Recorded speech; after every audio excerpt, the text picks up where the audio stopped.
ಹೈದರಾಬಾದ್ನಲ್ಲಿ ಬೆಂಕಿ ಅವಘಡ ಆಗಿದೆ. 10 ಮಂದಿ ದುರ್ಮರಣಕ್ಕೀಡಾಗಿದ್ದಾರೆ. ಚಾರ್ಮಿನಾರ್ನ ಗುಲ್ಜಾರ್ ಹೌಸ್ನಲ್ಲಿ ಘಟನೆ ಆಗಿದೆ. ಗುಲ್ಜಾರ್ ಹೌಸ್ ಕಟ್ಟಡದ ಮೊದಲ ಮಹಡಿಯಲ್ಲಿ ಬೆಂಕಿ ಕಾಣಿಸಿಕೊಂಡಿದೆ. ಶಾರ್ಟ್ ಸರ್ಕ್ಯೂಟ್ನಿಂದ ಅವಘಡ ಸಂಭವಿಸಿದೆ ಅನ್ನೋದು ಪ್ರಾಥಮಿಕವಾಗಿ ಸಿಗ್ತಾ ಇರುವಂತಹ ಮಾಹಿತಿ. ಗುಲ್ಜಾರ್ ಹೌಸ್ನಲ್ಲಿ 30ಕ್ಕೂ ಹೆಚ್ಚು ಜನರಿರುವ ಬಗ್ಗೆ ಮಾಹಿತಿ ಸಿಗ್ತಾ ಇದೆ. ಹೈದರಾಬಾದ್ನಲ್ಲಾದಂತಹ ಅಗ್ನಿ ಅವಘಡ 11 ಮಂದಿ ಸಜೀವ ದಹನವಾಗಿದ್ದಾರೆ ಎನ್ನುವಂತಹ ಮಾಹಿತಿ ಸಿಗ್ತಾ ಇದೆ. ಬೆಂಕಿಯ ಕೆನ್ನಾಲಿಗೆ, ಬೆಂಕಿಯ ವ್ಯಾಪ್ತಿ ಹೇಗಿದೆ ಅನ್ನೋದನ್ನು ಗಮನಿಸ್ತಾ ಇದ್ದೀರಿ.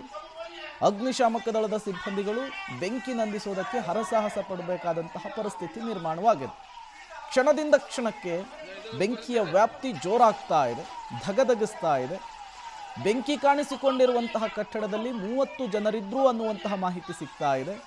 ಈಗ ಅದರಲ್ಲಿ 10 ಜನ ಸಜೀವ ದಹನವಾಗಿದ್ದಾರೆ. ಒಳಗಿರುವವರನ್ನ ರಕ್ಷಣೆ ಮಾಡುವಂತಹ ನಿಟ್ಟಿನಲ್ಲಿ ರೆಸ್ಕ್ಯೂ ಆಪರೇಷನ್ ಕೂಡ ಮುಂದುವರೆದಿರುವಂಥದ್ದು. ಪ್ರಾಥಮಿಕವಾಗಿ ಸಿಗ್ತಾ ಇರುವಂತಹ ಮಾಹಿತಿ, ಶಾರ್ಟ್ ಸರ್ಕ್ಯೂಟ್ನಿಂದ ಬೆಂಕಿ ಕಾಣಿಸಿಕೊಂಡಿದೆ. ಆ ಬೆಂಕಿ ಇಡೀ ಕಟ್ಟಡಕ್ಕೆ ವ್ಯಾಪಿಸಿಕೊಂಡಿದೆ ಅನ್ನುವಂತಹ ಡೀಟೇಲ್ ಸಿಗ್ತಾ ಇದೆ. ಮತ್ತೊಂದು ಕಡೆ ಪೊಲೀಸರು ಕೂಡ ತನಿಖೆಯನ್ನು ನಡೆಸ್ತಾ ಇರುವಂಥದ್ದು. 30ಕ್ಕೂ ಹೆಚ್ಚು ಜನ ಈ ಬೆಂಕಿ ಬಿದ್ದಂತಹ ಕಟ್ಟಡದಲ್ಲಿರುವಂತಹ ಮಾಹಿತಿ ಸಿಗ್ತಾ ಇದೆ. ಅವರನ್ನು ಬದುಕುಳಿಸುವಂತಹ ನಿಟ್ಟಿನಲ್ಲಿ ಎಲ್ಲ ರೀತಿಯ ಪ್ರಯತ್ನಗಳನ್ನು ಕೂಡ ಸ್ಥಳೀಯ ಪೊಲೀಸರು, ಅಗ್ನಿಶಾಮಕ ದಳದ ಸಿಬ್ಬಂದಿಗಳು, ಸ್ಥಳೀಯರು ಕೂಡ ಇದಕ್ಕೆ ಸಹಾಯ ಮಾಡ್ತಾ ಇರೋದನ್ನು ನೀವು ಗಮನಿಸ್ತಾ ಇದ್ದೀರಿ.